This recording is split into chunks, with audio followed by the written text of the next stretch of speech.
Sound check, test mic, 1, 2, 3. Okay, audio natin. Okay, okay. Ready na tayo. Sige, hintayin lang ho natin mga kabalan. Ang 10:15. Okay ba yung audio natin, Mike? Malinaw ba? Yan, kumusta ho kayo? 1 minute 28 seconds bago ho ang opisyal na simula nitong ating programa para ho sabay-sabay tayong mapapanood live. Hindi lamang sa Facebook, hindi lamang sa YouTube, kundi maging sa website ng CLTV 36. Oo. As a live streaming app, yes, mga kabalen, o yung live streaming tab, ano? At syempre, live din ho tayo sa telebisyon via Signal Channel 115. Ito po ang CLTV 36, ang biggest regional network dito ho sa buong Central Luzon.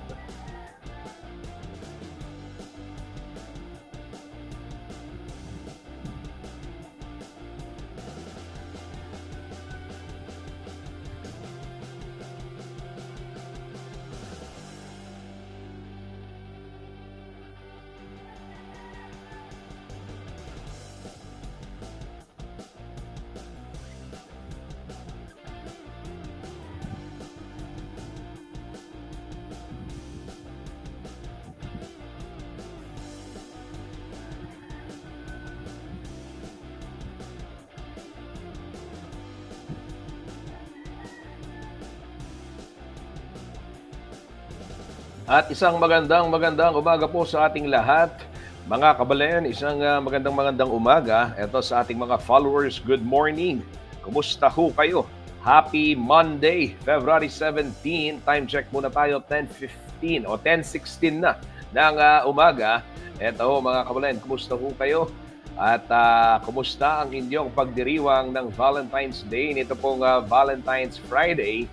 Oo, alam natin, nasabay pa yung Biyernes, nasabay yung araw ng mga puso, sumabay din siyempre yung yung araw ho ng sahod, ano, yung mga sumusweldo ng 15, araw ho ng Sabado yan, yung iba ina-advance na at sumweldo na ng 14. Kaya naman marami ho tayong nakita sa mga restaurant. Oo, napakarami hong mga tao. Ano, mga kabalen, kumusta ho ang inyong pagdiriwang itong araw ng mga puso? At kumusta ang inyong naging weekend? Samahan ho ninyo si Kuyang Justin Dizon, ang CLTV 36 news streamer. Opo, para ho sa ating halos isang oras na talakayan, kumustahan at balitaan, ano, mga balitang makatotohanan, balitang mapagkakatiwalaan at balita hong may paggagamitan. Yan ho ang pangako sa inyo ng CLTV 36. Meron ho tayong kabalen, question of the day. Ayan, mamaya papakita ko ano yung inyong kumusta ang inyong naging selebrasyon ng Valentine's Day. Makibahagi lamang ho sa comment section o dun sa discussion dito ho sa comment section, mga kabalen, upang tayo magkwentuhan. Kwentuhan niyo naman si Kuyang Justin. Kumusta ba yung inyong naging selebrasyon, ano?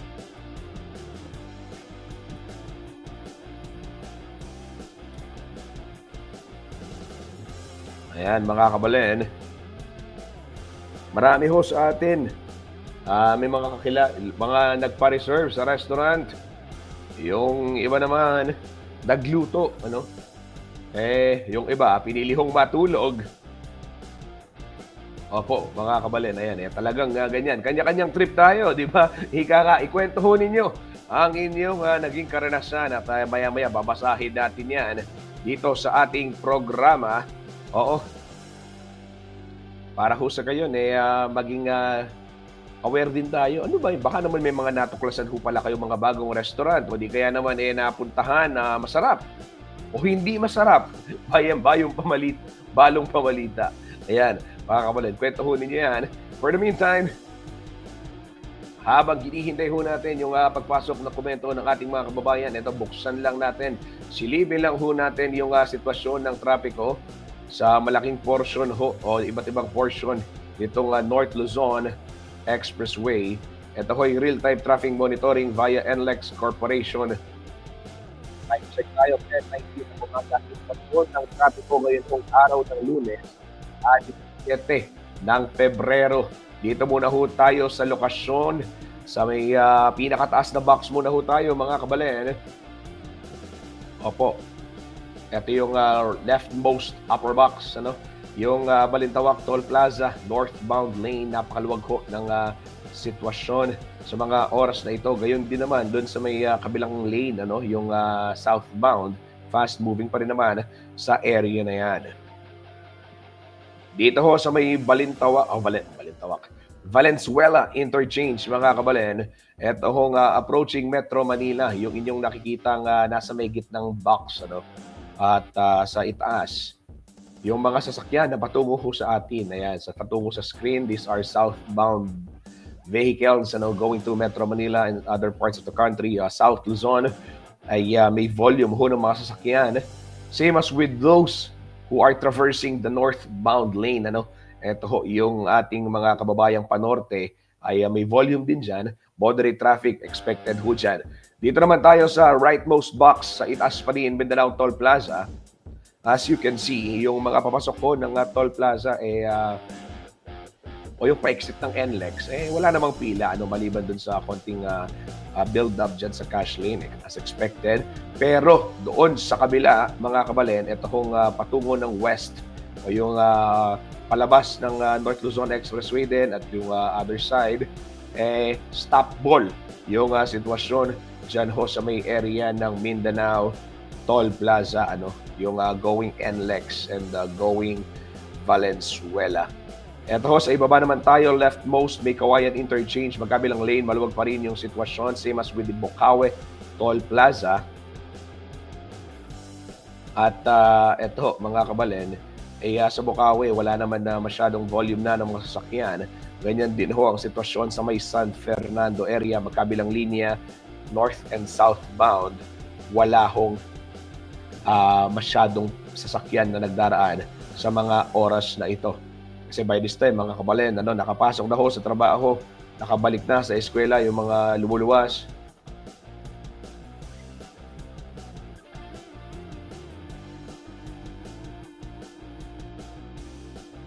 Yan, mga kabalen, ang sitwasyon ng trapiko as of 10:22 in the morning, real-time traffic monitoring via NLEX Corporation. Nanonood mula sa Japan, si Kuyang Paulo G. Santos. Ayan, Kuyang Paulo G. Baka naman. Ayan. Oo. Enjoy your vacation, Paulo G. Santos. Ayan, si Kuyang Paulo, nakita ko. May snow pa sa Japan. Ano? May snow ba? Parang may snow, no? May snow, winter pa may snow pa. Ay, pagkasarap-sarap ng Baykayakap, Paulo G. Ano? Shout out kay Kumarin Jopay. Ayan. Alam naman natin, ano, enjoy nyo po yung inyong bakasyon dyan. Liana Canilao, bumabati ng isang happy Monday sa atin. Ano, maraming salamat, Lee. Ayun, nakita kami ni Liana kahapon dyan sa may Culture Shock 2.0. Oo, nakabili ako ng cookies niya. Pagkasarap-sarap, oo. Pwede pala yun, Lee, no? Oo, ang sarap. Thank you. Oo. Ito naman, si Jeff Salas, Jopay, from Giginto, Bulacan, nanonood po. Ayan, magandang umaga. Jopay Salas from Giginto, Bulacan. Maraming salamat. Kumusta dyan sa Giginto? Kumusta yung mga kababayan ho natin, mga karehiyon natin dyan sa Bulacan? Maraming salamat sa pagtutok dito sa CLTV 36. Ayan, silipin ho natin yung magiging sitwasyon ng panahon. Alamin natin kung kumusta yung magiging linggo natin. Uulanin ba tayo? Kasi kahapon, iba't ibang bahagi iba't ibang bahagi po nitong ating lalawigan, Pampanga, naranasan natin yung pag-ulan, at maging sa ibang kalapit area. Ito, sabi ni Jopay, ang saya ng traffic nung Sabado dahil sa Biniverse. Oo, yan ho, mga kabalen. Sino ho yung mga na-traffic dyan sa may area ho ng Philippine Arena? Dumagsa ho yung mga fan ng Bini, Ayan, mga kabalen, yung mga fans po ng Bini. At syempre, sayang nga kung hindi lang ako busy, baka isa rin ako sa mga nakisaya. Oo, siyempre. Oo, Mika stan tayo mga kabalin kung hindi niyo ho natatanaw. At yung Salamin, isa yan sa mga paborito nating kanta dahil na rin sa baseline. Oh, ganda ng baseline ng kantang yan, no, yung Salamin. Si Kai Honasan pala ang tumugtog. Ayan para sa mga di ba? May pa-trivia pa si Kuyang Justin, nagiging DJ na. Parang music trivia muna tayo. Oo.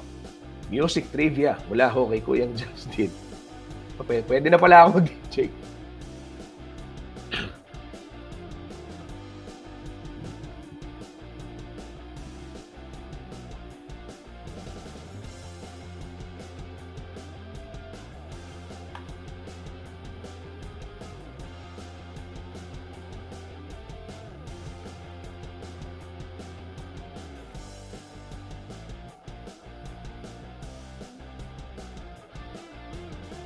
Eto mga kabalin, ano yung sinasabi ko? Si Karel, ay tuloy. Si Karel pala, Karel Honasan, ayan. Oo, siya ho ang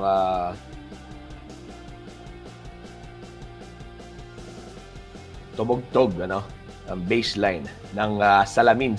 Kaya naman nakakita ninyo, para kang nakikinig ni parang Red Hot Chili Peppers yung banat. Ayan ho mga kabalin. Sige, alamin natin ang magiging sitwasyon ng panahon. Narito po ang latest weather update mula po sa DOST Pag-asa.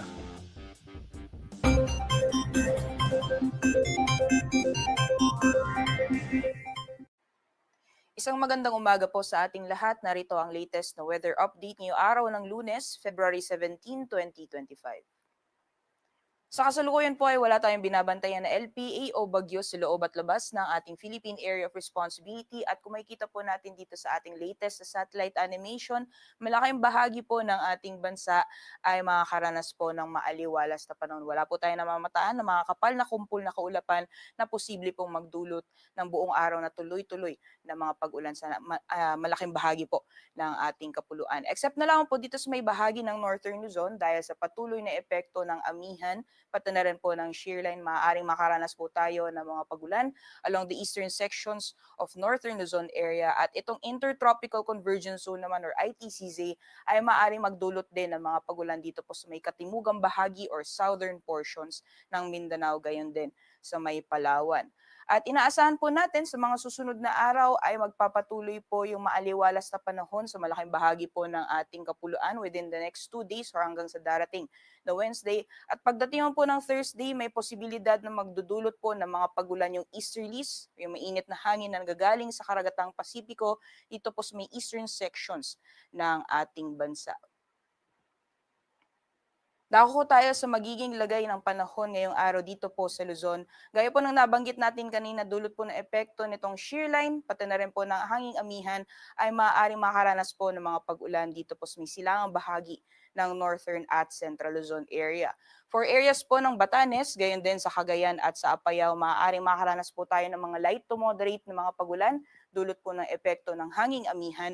At dito naman po sa may Isabela at Aurora, maaaring maranasan po moderate to at times heavy na mga pagulan dulot naman na epekto nitong shear line. Kaya doble ingat po sa ating mga kababayan sa mga posibilidad ng mga pagbaha o paggunang lupa, lalong-lalo na po sa mga hazard or low-lying areas.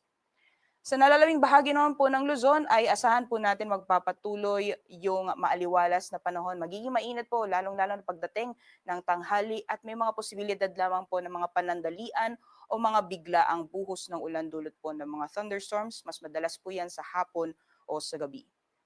Temperature forecast naman po para sa mga piling syudad dito sa Luzon, para sa Lawag, Tugigaraw, gayon din dito sa Metro Manila at sa Legazpi. Yung maximum temperatures po natin maaaring umabot ng 31 degrees Celsius. Agwat ng temperatura sa Baguio ay nasa 17 to 23 degrees Celsius at 22 to 30 degrees Celsius naman para sa Tagaytay.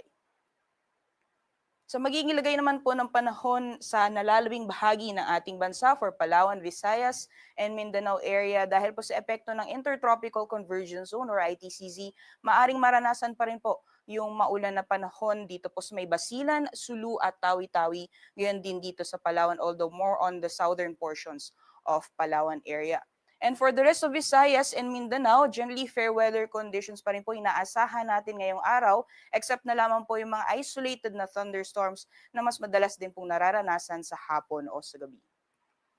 Temperature forecast naman po para sa mga piling syudad dito po sa Palawan. For Kalayaan Islands po, maximum temperatures po natin ay aabot ng 32 degrees Celsius at 24 to 31 degrees Celsius naman para sa Puerto Princesa. Sa mga piling syudad naman po for Visayas, maximum temperatures po natin for Iloilo, Tacloban, as well as Cebu, maaaring umabot ng 31 degrees Celsius. At sa mga piling syudad naman po para sa Mindanao for Cagayan de Oro, maaaring umabot po ng 31 degrees Celsius maximum temperatures. For Metro Davao, nasa 24 to 30 and for Zamboanga naman, nasa 24 to 33 degrees Celsius. Para naman po sa magiging lagay ng ating karagatan, wala po tayong gale warning or babala sa matataas na mga pag-alon. Ngunit iba yung pag-iingat pa rin po or inaasahan pa rin natin yung katamtaman hanggang sa maalon po na karagatan dyan po sa mga dagat baybayin ng Northern Luzon. Kaya iba yung pag-iingat na lamang po sa mga planong pumalaot dyan po sa mga nasabing dagat baybayin. Sunrise po natin ay 6:19 a.m., sunset naman ay 6:01 p.m. Para sa karagdagang impormasyon, bisitahin lang po ang aming social media accounts at ang aming website, pag-asa.dost.gov.ph. Yan lang po latest mula dito sa Pag-asa Weather Forecasting Center. Ako po si Rhea Torres. Magandang umaga po sa ating lahat.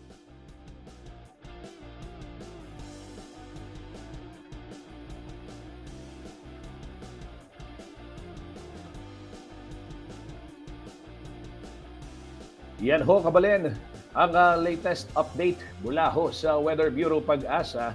Ayan, maraming salamat DOST Pag-asa Rhea Torres sa ulat panahon. Talaga hong kailangan nating malaman yan para maplano natin yung ating araw. Tayo ba? Ano ba yung ating kahit nga ultimo nga sa kasuotan natin, kailangan ho nating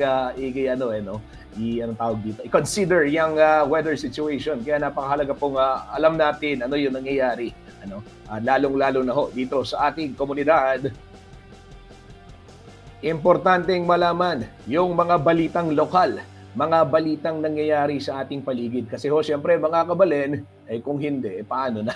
O isipin mo, hindi ka aware anong nangyayari sa iyong paligid. Kaya naman, tutok lamang sa CLTV 36. Dahil kami po, pangako namin sa inyo, itong makatotohanang balita, balitang mapagkakatiwalaan, balitang mapakikinabangan. Yan ho ang CLTV 36. Sa loob ho ng 18 taon, going 19, ay siya hong pinanghahawakan ng CLTV 36. At syempre, katuwang ho itong ating mother organization, Laos Group of Companies. Maraming salamat sa inyong pagsuporta sa CLTV 36. Ito ho, silipin naman natin yung mga balita. Oo, mga kabalen, ano ba yung mga nangyayari dito ho sa ating lalawigang Kapampangan at sa buong Central Luzon o sa iba't ibang bahagi ng Central Luzon nito hong weekend? Ito ho, mga kabalen,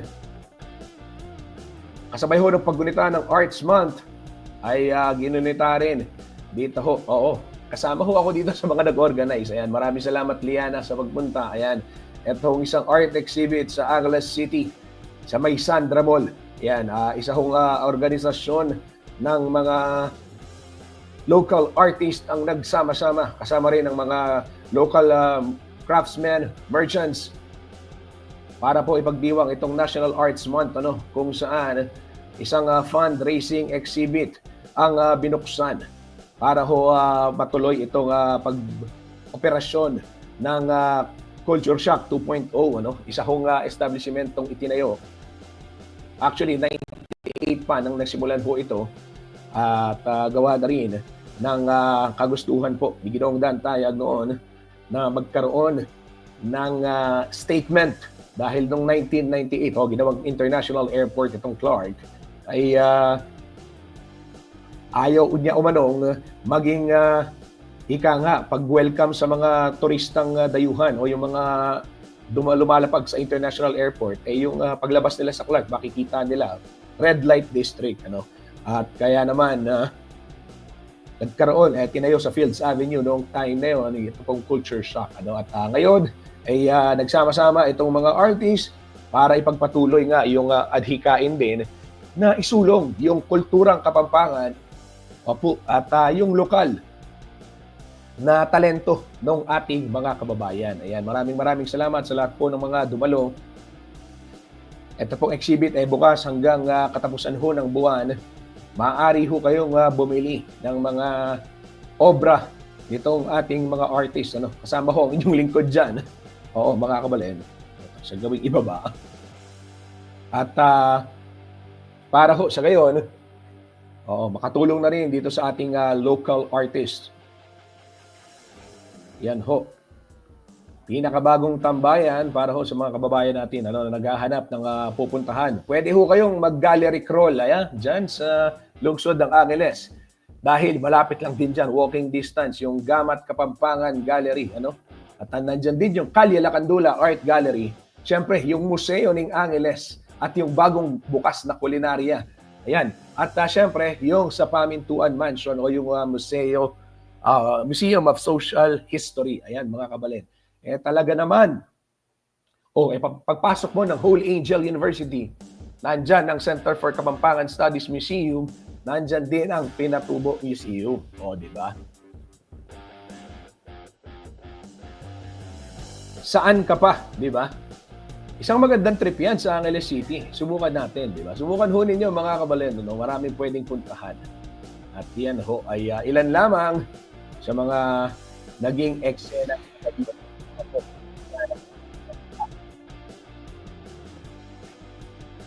Di ba?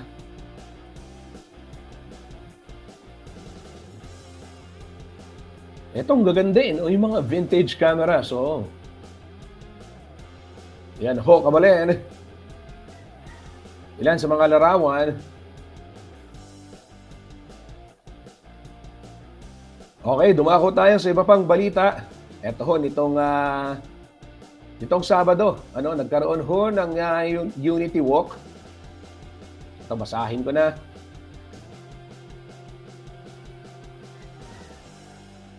Panatilihing payapa ang panahon ng kampanya at ang darating na halalan. Ito po ang sinumpang pangako ng mga kandidato sa Angeles City. Ito pong Sabado, 15 ng Pebrero. Baga ho silang nagtipon kasama yung mga taga-suporta nila dyan sa may Pamintuan Mansion o Museum of Social History para ho sa Unity Walk at nagmarcha yung grupo going to Holy Rosary Parish kung saan sila pumirma ng Peace Covenant. Ayon ho kay Acting City Director ng ACPO na si Police Colonel Joelito Villarosa Jr. Inorganisa nila itong aktibidad bilang parte ho ng kanilang commitment na masiguro yung katahimikan at ayusan ng nalalapit na national and local elections sa May 12. Paliban ho sa mga representante ng ilang government agencies, kabilang din ho sa mga nakiisa sa aktibidad, siyempre, ito ho mga kandidato, Angeles City Mayor Carmelo Pogi Lasatin, na tumatakbong kongresista ng Primera Distrito, ang kanya hong kapatid at mayoral candidate Representative Carmelo John Lasatin II, at ang kanya hong makakaharap sa karera sa pagka-alkalde ng Ciudad Angeles, retired General Oscar Albayalde. Present din ho yung mga katandem nila, re-electionist Vice Mayor Vicky Vega Cabigting at ang kanya pong challenger, dating konsehal Amos Rivera. Ganon din ho yung mga kandidato para sa City Council ng magkabilang partido at yung kanila hong yung mga kandidato ring independyente. Ang bawat lagda po sa Peace Covenant Wall ay isa rin umanong malaking simbolo ng kahalagahan ng mga collaboration and accountability na naglalayong mabigay inspirasyon sa mga botante na pangalagaan ang prinsipyo ng isang demokratikong bansa sa pamamagitan ho ng tapat na pagboto. Yan ho'y ulat ni Ashley Punsalan. Ito ho ang ilang mga larawan sa nangyaring signing of Peace Covenant at Unity Walk nitong Sabado dyan ho sa siyudad ng Angeles. Pakinggan natin ang pahayag ni na aspiring Mayor Kong John Lasatin at aspiring Mayor retired General Oka Albayalde. Manalo man, manalo tayo. Siyempre, this is our hometown. Out pangalagaan natin, tulong-tulong pa rin tayo no, sa ikaunlad ng Angeles City. Kasi alam nyo, kung nagtutulong-tulong tayo, economically, unlad tayo, marami tayong mabibigay na trabaho, i-promote natin ang magandang edukasyon, no? I-promote natin kalinisan, siyempre tulungan nyo ang city para paunlarin natin. Hindi lang namin magagawa ni General yon. Unang-una kailangan, tulong-tulong tayo. So, kung sino man manalo sa amin ni General, magtutulungan pa rin tayo sa kaunlad po ng amin. Na iniinganyo natin ang ating mga kababayan, lalong-lalo na po yung mga supporters natin na huwag masyadong mainit ang ulo. Yun ang nagiging sanhi kung minsan ng karahasan na nangyayari. No, hindi po yung mga kandidato kung minsan, kundi yung mga supporters natin. So, we try to enjoy yung ating mga supporters and encourage them na maging mahinahon po tuwing na eleksyon. Huwag po natin gawing personal ito. Dahil lahat po tayo may karapatan pumili na kung sino nating gustong mamuno sa atin, whether it's local or national. Manalo man, manalo tayo. Siyempre, this is our hometown.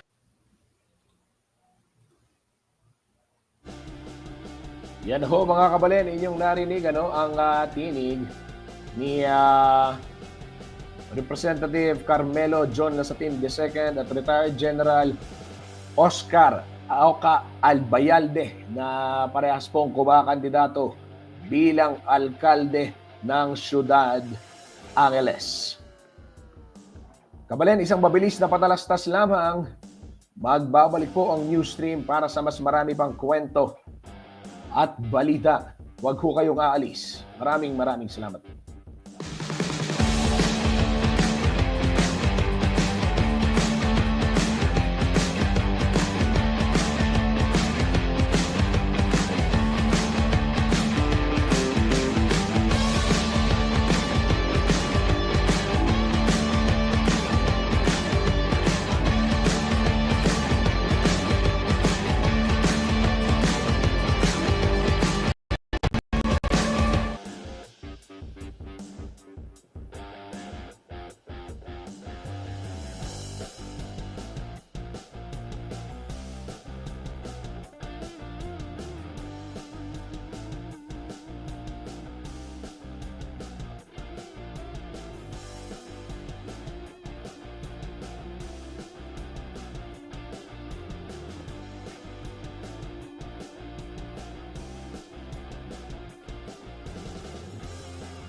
Nagbabalik po ang CLTV 36 News Stream.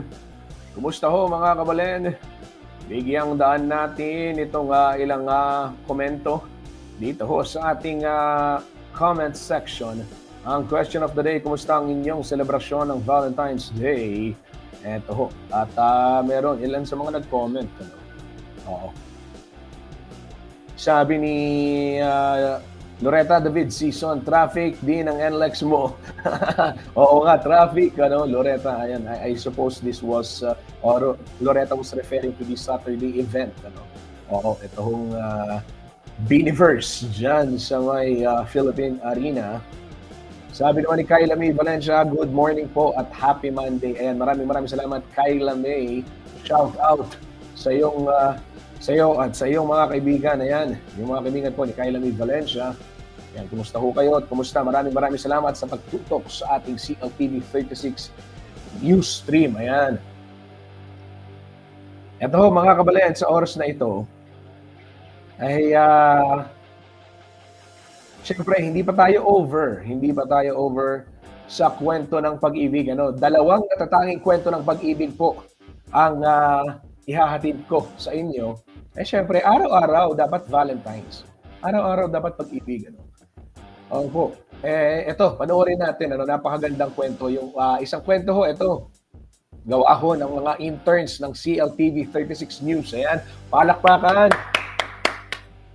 Palakpakan natin yung mga interns, yung mga kabataan na siyang pag-asa ng bayan, na siyang pag-asa ho ng makatotohanang journalismo. Ayan, mga kabalen. Oo. Shout out sa mga bata, sa mga student journalists, mga campus journal, at siyempre yung mga interns. Eto, nakaka-proud. Ito nga kanilang kwentong ibabahagi. Nakita ko Oh, maganda. Oo.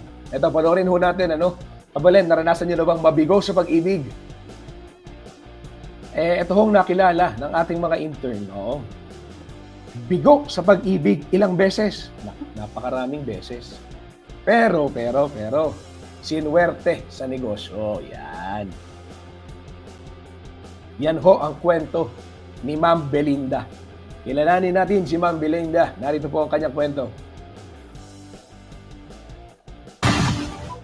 Hindi na raw bago sa heartbreak ang gurong si Belinda Manalastas. May asawa pero nag-separate. 10 years kami ng asawa ko. And then nagka-boyfriend, iniwanan din. Pinagpalit sa katabing tindahan. Sa sobrang pagkabigo, naapektuhan na umano pati ang kanyang pagtuturo. Nagpapa-hospital pa nga ako noon kaso hindi ako tinanggap sa hospital kasi yung vital signs ko, lahat okay. So pinauwi ako, hindi ako makakain. Tapos yun, nagtuturo ako, umiiyak ako. Basta, oo, pumapatak yung luha ko. Ayun. Tapos, tinatanong ng mga bata, wala, umiiyak lang ako talaga. Pero sa halip na magmukmok, ibinuhos ni Ma'am Belinda ang kanyang efforts sa pagpapatakbo ng kanyang negosyo, ang Madam Belle's Canteen. Buti naman, dahil sa pagluluto dito, pag-aasikaso ng canteen, medyo naka-move on na. Naglibang po. Yung mga kaibigan ko, nandyan sila to support me. Yun. Tapos yun. Tsaka yung, siyempre, pag may naniligaw nalilibang ka na. Tumigil na sa pagtuturo si Ma'am Belle at full-time na sa kantina. Dati po akong teacher sa Lourdes Elementary School. Grade 1 teacher for 28 years po. Tapos, naisipan ko mag-resign dahil po dito sa aking canteen. So, medyo mas malaki siya, tsaka wala na talagang magbabantay. So, napilitan ako mag-resign. Pero ang pagbangon mula sa heartbreak ay isa lamang sa mga naging problema ng teacher turned canteen owner. Kasama rin si Ma'am Belle sa maraming nating kababayang negosyante na pinadapa ng COVID-19 pandemic. Noong pong pandemic, super naging kawawa, nalugi po ako. So, salamat po yung mga katabi naming tindahan. Hinikayat nila akong sinabi nila na magluto ako kahit konti. And then, dumami ng dumami. Yun. Doon ako nagsimulang nagkantin.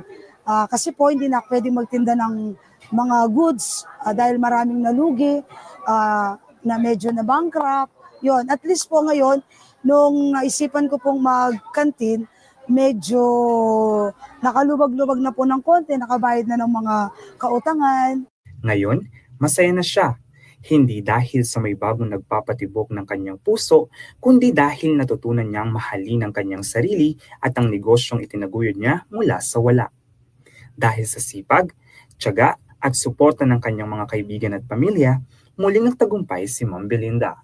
Tuloy-tuloy lang yung buhay. Kahit iniwanan ka, sabi nga nila, kapag nagsara yung isang pinto, maraming bintanang mabubuksan. Rainiel Magbanwa, CLTV 36 News in Turn.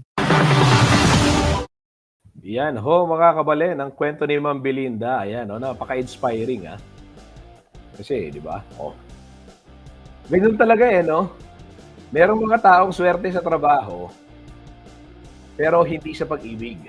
May mga taong swerte sa pag-ibig, hindi sa pinansya. Ang hirap, bibihira lang yung talagang jackpotin, mga kabalen. Ayan. Kung jackpot ka, swerte ka. Ayan. Talaga. At ito. Pero si Ma'am Belinda, importante, masaya si Ma'am Belinda at masaya tayo, di ba, mga kabalen. Ayan. Sige ho, ito naman. Isang inspiring kwento rin ng dalawa nating kabalen na nakilala naman, Biliana Canilao, tungkol din sa pag-ibig. May aftermath mga tayo ng Valentine's Day, ika nga. Narito po, panoorin natin ang dalawang couple, dalawang natatanging kwento ng pag-ibig na ibinahagi sa atin ng ating mga kabalen. Pero bago yan, bigyang daan natin itong comment ni Edgy Perez. Good morning po. Kumusta po? I'm proud, Pampanga.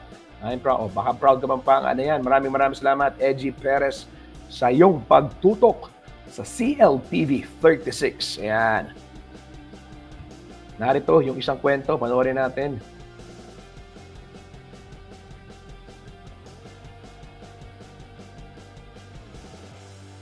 Ulitin natin. Ayan.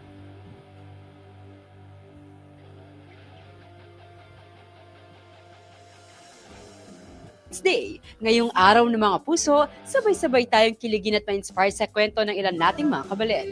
Love stories na hindi natin karaniwang naririnig. From ring bearer and flower girl to partners forever. Ito ang kwento ng mag-asawang sina Jonel at Missy Ilagan mula sa bayan ng Magalang, Pampanga. 2003 nang parehong magsilbing abay ang mga ito sa kasal ng katrabaho ng kanilang mga ina.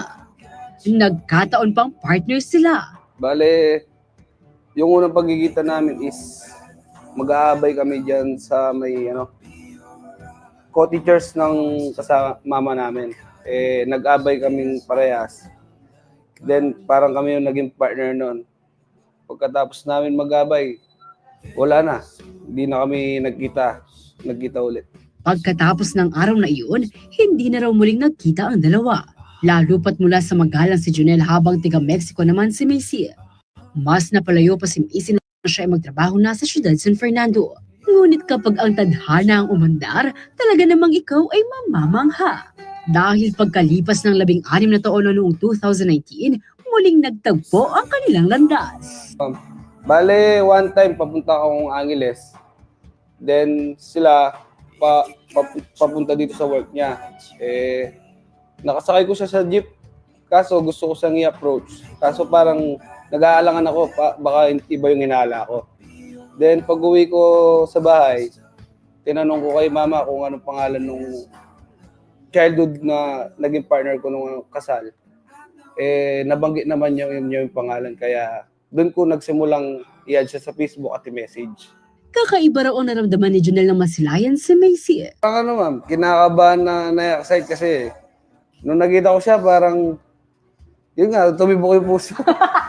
Ang siste, nagpa-hard to get pa si Missy sa pamamagitan ng hindi pagre-reply agad sa mga mensahe ni Jonel. Actually, hindi man kami agad nagkita, nag-chat muna sa Facebook, pero hindi siya reply kasi hindi siya type. Ngunit si Missy, nag-give up din kay Jonel di kalauna. Ano naman mabait naman siya, tapos, kwela din. Tapos yun, siguro yung attitude namin, nag-mix. Yung okay naman kami. Tapos yun. Ang 4 na taong pagliligawan at pag-iibigan na uwi rin sa kasalan noong 2023. Nabiyayaan na rin ng isang supling sina Missy at Jonel. I think we found something great. Mula sa pagkikita sa kasal, sa debut naman nagkadaupang palad ng susunod na couple na nakilala ng CLTV 36 News Team. Sila ay sina MJ Capulong at Seth Pangan mula sa Apalit. Nag-meet kami way back January 30, 2020. May debo dito sa tabing bahay nila. So, yung nagdi-debo, barkada ko yung kapatid niya. So, na-invite ako para mapumunta lang. Then, during debo, noon nakita ko na siya. Sabi ko, sino yun? Sabi ko, hindi ko naman alam na lesbian siya. So, yun. Tapos, after ng debut, nag-inom, doon nagkakilala kami, nagkatabi. Bagamat si Seth ang unang nabihag, si MG naman ang unang nag-approach at nag-chat. Paano ba naman kasi na in love daw ito kay Seth sa unang tingin? At matapos ang isang araw na ligawan, ang ating mga bida mag-on na. Agad na napasagot si Seth dahil sa pinaparamdam sa kanyang princess treatment. Pagkalipas ng isang buwan, nagdesisyon na rin ang dalawa na magsama sa ilalim ng iisang bubong. Una, after nung gabi na yon, pagkating niya sa akin, kinabukasan, yun, doon na nag-start yung chat. And then, nag-work kasi ako noon sa parlor, sa salon. So after ko na sa trabaho, pupunta siya sa bahay, ganun, mag-i-stay hanggang gabi, then uuwi siya. Ganun yung routine namin everyday. Bagamat nagkaroon na ng mga unang relasyon, ibang saya raw ang ramdam nila sa isa't isa. Di ko nararamdaman sa iba.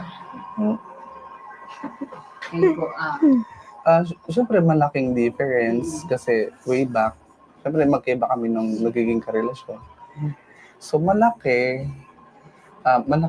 malaking adjustment din both of us na sa magkarelasyon kami. Siyempre una, nanganga pa kung paano ba yung magiging setup. So yun, dire-diretso naman, naging okay naman, wala naman naging problem. Siya din naman kasi maalaga. Yun, din ako pinapabayaan. Then after kong mag-work, punta siya sa bahay. Yun, doon kami nag-uusap. Partners ang dalaw sa maraming bagay, maging sa gawaing bahay. Minsan po, siya po naglalaba pag wala po siyang trabaho. Ako naman po, nag-service po ako nung nag-aaral. Parang po, talagang yung parang palit po kami ng kasarian. Yun, minsan give and take lang din talaga. Pag may trabaho ako, siya yung maglalaba. Pag wala naman ako trabaho, ako talaga yung naglalaba. So yun, sa bahay din naman, tulungan lang din kaming dalawa sa gawaing bahay. Hindi raw naging madali ang pagmamahalan ni na MJ at Seth sa umpisa, lalo pat mayroong humusga. Syempre madaming nagtataas ang kilay, madaming nanguhusga sa amin na yun nga, naging magkarelasyon kami, nag-live-in kami. Pero despite of that kasi, kung papatunayan mo sa isa't isa na hindi hadlang ang kasarian, wala naman silang magagawa. As long as na wala kang tinatapakan na tao, ganon. So yun, kahit may mga sinasabi sila, hindi na lang namin sila pinapansin. Kumbaga, kami rin naman dalawa kasi yung magsasama, hindi naman din sila. Hindi naman sila nagpa-apekto lalo patanggap sila ng kani-kanilang pamilya. Sa akin kasi, nung inatid niya kasi ako nung gabi nung after ng debut, mama ko kasi mag-atendera sa palengke. Nakita niya na kami. Then kinabukasan, yun, tinanong niya lang ako kung sino yung kasama ko, gano'n. Tapos yun, sabi ko, lesbian siya. Tapos sabi ko, nanliligaw, gano'n. Natuwa si mother kasi syempre unusual nga yung ganong relasyon na lesbian tsaka gay magkakagusto. So yun, okay naman. Naging smooth naman yung naging namin dalawa. Isa raw sa kanilang mga naririnig mula sa ibang tao ay hindi sila magtatagal na magkarelasyon. Pinatunayan naman ni Seth at MJ na mali ang mga ito at ngayon 5 taon na silang nagmamahalan. Umaasa na rin silang makapagpakasal na at mabiyayaan ng supli. Sana magka-baby na kami, ganon. Sana din, mas tatagal pa kami.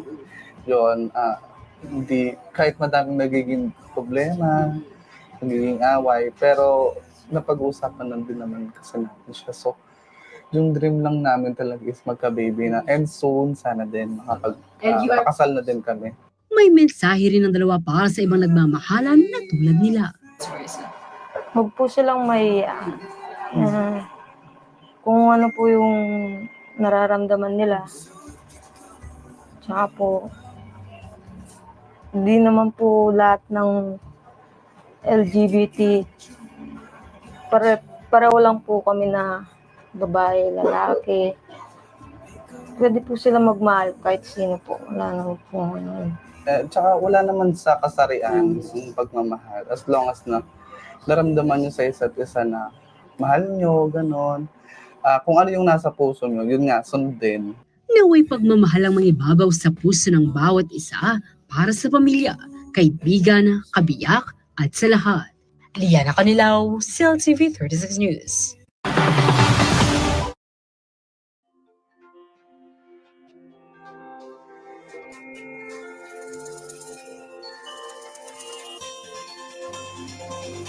Mga kabalen, yan ho ang balita, mga kwento na atin hong narinig dito sa CLTV 36 News.